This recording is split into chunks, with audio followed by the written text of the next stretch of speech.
দিল্লির বাতাস যখন বিষাক্ত হয়ে ওঠে তখন হুট করে একটা জরুরি আদেশ জারি করা হয়। কিন্তু জানেন, এই আদেশটা শহরকে স্বস্তি দেওয়ার বদলে তৈরি করল মারাত্মক বিভ্রান্তি আর বিভাজন। চলুন আজ আমরা এই নিয়েই কথা বলবো। ঠিক কী হয়েছিল সেদিন? ঘোষণাটা আসার সাথে সাথেই সোশ্যাল মিডিয়াতে যেন এই ধরনের প্রশ্নের ঝড় বয়ে গেল। আর এই একটা মন্তব্যই যেন পুরো শহরের মনের কথা, তাদের বিভ্রান্তিটা চোখে আঙুল দিয়ে দেখিয়ে দিয়েছিল। কাগজে কলমে নিয়মটা তো একদম সোজাসাপটা ছিল, দূষণ কমাতে হবে, তাই অর্ধেক কর্মী বাড়ি থেকে কাজ করবেন। কিন্তু আসল জীবনে এই সাধারণ নির্দেশটাই একটা বিশাল বিশৃঙ্খলা জন্ম দিল। কিন্তু এত সহজ একটা নিয়ম নিয়ে এত বড় একটা গণ্ডগোল তৈরি হলো কিভাবে? আচ্ছা, প্রথম সমস্যাটা শুরু হলো খবরটা ছড়ানোর ধরন নিয়ে। খবরটা কিন্তু কোনো অফিসিয়াল চ্যানেল দিয়ে আসেনি, না কোনো সরকারি নোটিশ, না অফিসের ইমেল। বেশিরভাগ মানুষই খবরটা পেলেন সোশ্যাল মিডিয়া থেকে। আর এতেই পরিস্থিতি আরও জটিল হয়ে ওঠে। আর যখন ওপর থেকে কোনো পরিষ্কার নির্দেশিকা আসে না, তখন যা হওয়ার তাই হলো। একটা বিরাট ইনফরমেশন গ্যাপ তৈরি হলো। আর সেই শূন্যস্থানটা ভরে গেল গুজব আর হাজারটা প্রশ্নে। অবাক করা ব্যাপার হলো, অনেক সরকারি অফিসের কর্মকর্তারাই ঠিকঠাক জানতেন না যে নিয়মটা আসলে কবে থেকে চালু হবে। তো এই যে হঠাৎ করে একটা নিয়ম চলে এলো, এর পেছনে কারণটা কি ছিল? চলুন একটু পেছনে ফেরা যাক। এর আসল কারণটা লুকিয়ে আছে গ্র্যাপের মধ্যে। এই জিআরএপি মানে গ্রেডেড রেসপন্স অ্যাকশন প্ল্যান আসলে একটা এমার্জেন্সি প্ল্যানের মতো। ভাবতে পারেন এটা একটা ফায়ার অ্যালার্মের মতো। যখনই দিল্লির বাতাসে দূষণের মাত্রা বিপদসীমা পেরিয়ে যায়, তখনই এই প্ল্যানটা অটোম্যাটিক্যালি চালু হয়ে যায়। একবার পরিস্থিতিটা কল্পনা করুন।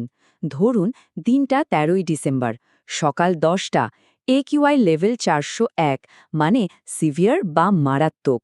দুপুর গড়াতে না গড়াতে বিকেল ৪টের সময় সেটা বেড়ে দাঁড়ালো ৪৩১, আর সন্ধে ৭টায় প্রায় ৪৫০, মানে বাতাস তখন আক্ষরিক অর্থে বিষের মতো। এই অবস্থায় সরকার চুপ করে বসে থাকতে পারে? আর এই সেই সরকারি অর্ডারটা যা নিয়ে এত কাণ্ড।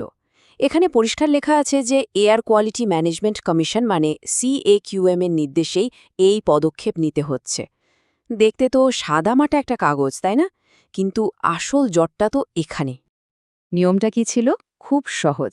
সমস্ত প্রাইভেট অফিসের ৫০% কর্মী বাড়ি থেকে কাজ করবেন। উদ্দেশ্য একটাই, রাস্তায় গাড়ি কমবে, দূষণও কমবে। থিওরিতে তো সব ঠিকঠাক, কিন্তু সমস্যাটা শুরু হলো ঠিক এইখানেই। কারণ এর পরেই শুরু হলো পলিসি আর রিয়ালিটির মধ্যে আসল সংঘাত। দিল্লির মতো একটা বিশাল, জটিল শহরের কর্মক্ষেত্রের ওপর যখন ওপর থেকে হুট করে একটা নিয়ম চাপিয়ে দেওয়া হয়, তখন যা হওয়ার তাই হলো। আর এই নিয়মটা আসার পরেই বিভেদটা একদম পরিষ্কার হয়ে গেল। একদিকে আছে বড় বড় মাল্টিন্যাশনাল কোম্পানিগুলো। ওদের কাছে তো ওয়ার্ক ফ্রম হোম নতুন কিছু নয়, এটা তাদের কালচারেরই একটা অংশ। ওরা খুব সহজেই ব্যাপারটা মানিয়ে নিল। কিন্তু ছোটখাটো ফার্মগুলোর কি হবে? ওদের জন্য এটা ছিল বিরাট একটা ধাক্কা। ভাবুন তো, অর্ধেক লোক বাড়িতে, কাজ চলবে কিভাবে? ওদের কাছে এটা নিয়ম মানার চেয়েও বড় প্রশ্ন ছিল, ব্যবসাটা টিকবে তো? ফিনান্সিয়াল কনসালটেন্সি ডিরেক্টর সলিল ভাটিয়ার কথাটা শুনুন। উনি ঠিক এই সমস্যাটার কথাই বলছিলেন। ওনার মতো আরও অনেকেরই প্রশ্ন ছিল, যে কাজগুলো বাড়ি থেকে করা সম্ভবই নয়, সেগুলোর কি হবে?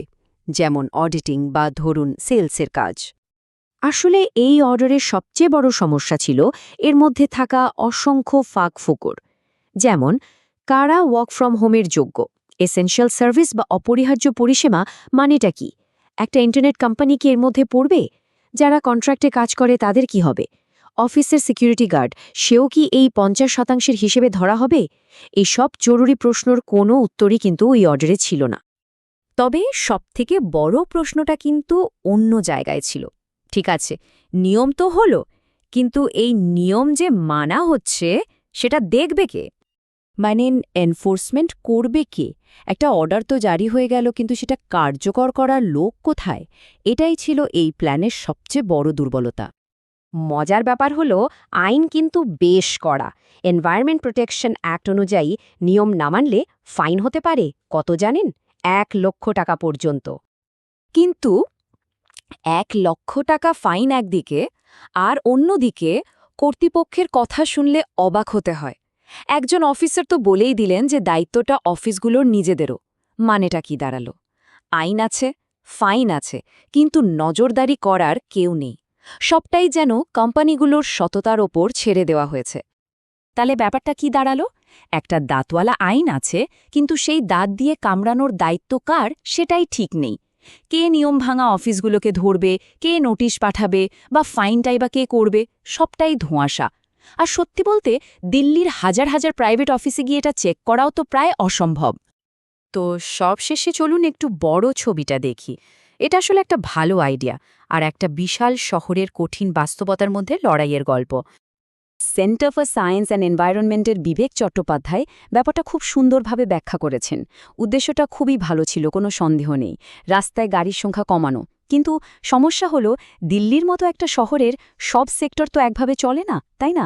অনেক জায়গায় খুব অসংগঠিত, তাই বাস্তবে এই নিয়মটা প্রয়োগ করা খুব কঠিন। আর এখানেই আমরা আজকের আলোচনাটা শেষ করতে চাই, একটা খুব জরুরি প্রশ্ন রেখে। যখন শহরের বাতাস বিষাক্ত, জনস্বাস্থ্য একটা বড় ঝুঁকির মুখে, তখন কি একটা অগোছালো বা ত্রুটিপূর্ণ প্ল্যানও কিছু না থাকার থেকে ভালো বলে মেনে নেওয়া উচিত, নাকি আমাদের আরও ভালো, আরও বাস্তবসম্মত কোনো সমাধানের কথা ভাবা উচিত?